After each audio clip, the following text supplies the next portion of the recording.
of 5 women in Suffolk.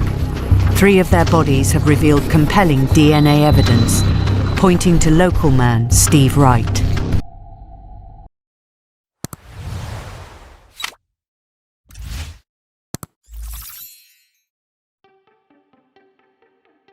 In 2006, the town of Ipswich in England was engulfed by a climate of tension and mystery. Something dark was happening, and no one knew exactly who was responsible. What began to unfold was even more shocking. The killer was close by, blending in among the town's inhabitants, and his identity seemed to be that of an ordinary man. Stephen Gerald James Wright, a name that seemed unremarkable at first, would soon become synonymous with terror. Wright was born in 1958 in the small village of Erpingham, Norfolk. From an early age, his life was marked by difficulties.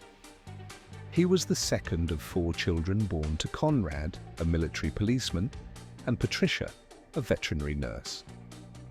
When Stephen was just 6 years old, his mother abandoned the family, and his father took on the responsibility of raising the children. As he grew up, he and his family lived in distant places like Malta and Singapore due to his father's military service. When adolescence arrived, Wright seemed to be just another young man with little prospects who didn't stand out in school and dropped out at 16. Without qualifications, he enlisted in the Merchant Navy, where he began working as a cook on ferries, living a life of travel and perhaps isolation. However, as his life went on, a shadow began to form around him. In 1978, at the age of 20, Wright married Angela O'Donovan and had a son, Michael. But the marriage ended in 1987, and after the divorce, he got involved in a series of unstable jobs, including bartender and truck driver. During this time, his gambling addiction and alcoholism became evident, creating an environment of chaos around him. In 1987, Wright remarried, this time to Diane Castle, but the marriage was short-lived, ending in 1988. He had moved to Norwich, where he started working as a pub owner in the heart of the city's red light district. Wright's behavior during this time was already concerning, with reports that he frequently hired prostitutes, a pattern that would continue over the years, even after he moved to Ipswich in 2004. This was not new for Wright. He openly admitted that he had been hiring prostitutes since his time in the Merchant Navy. It was in Ipswich where Wright's reign of terror truly began. In 2006, he met Pamela Wright, with whom he started living. During this period, Wright's behavior intensified. His relationship with Pamela was falling apart, and their sexual life was practically non-existent. To fill this void, he returned to paying for sex. But rather than merely engaging in encounters at massage parlors and saunas, he went further. He began killing his victims. Between October 30th and December 10th, 2006, Wright committed a series of murders that shook Ipswich. 5 women, all prostitutes, were found under shocking and disturbing circumstances. The modus operandi was clear, and fear gripped the local community. The police were faced with a cold-blooded serial killer who seemed to be hiding in plain sight. Wright, until that moment, had lived an ordinary life without raising any suspicions. But a breakthrough in the investigation put him in the spotlight. On December 19, 2006, the police discovered crucial forensic evidence: tiny blood specks found on the back seat of his car, a Ford Mondeo. DNA analysis confirmed what everyone feared. Wright was directly linked to the murder of one of the victims, Paula Clennell. Wright's trial in 2008 revealed disturbing details about his life and his crimes. He was convicted of all 5 murders and sentenced to life imprisonment, with a recommendation that he never be released.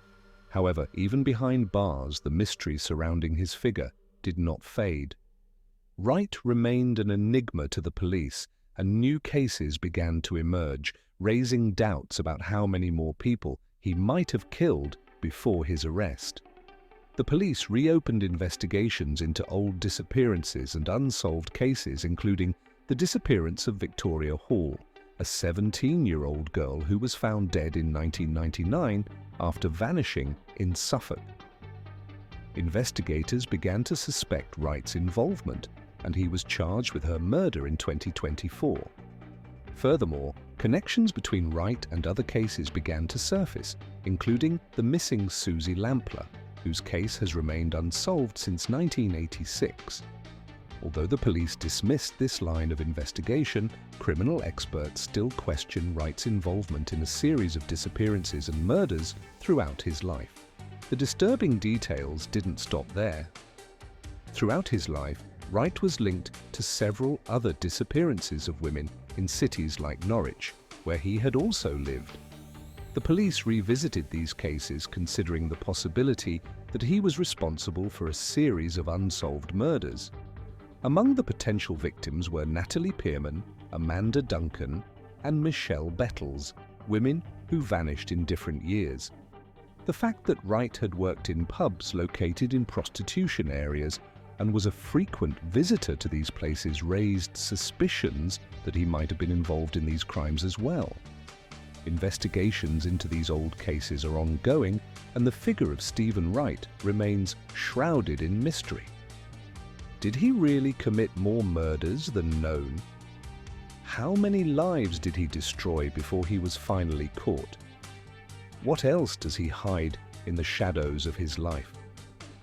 These questions remain unanswered, and as new evidence emerges, Wright's case becomes more disturbing and complex. What is certain is that the story of Stephen Wright, the Suffolk Strangler, serves as a chilling reminder that evil can hide under the most ordinary appearance, and that the truth behind many crimes remains waiting to be uncovered while the mystery envelops those who dare to come close.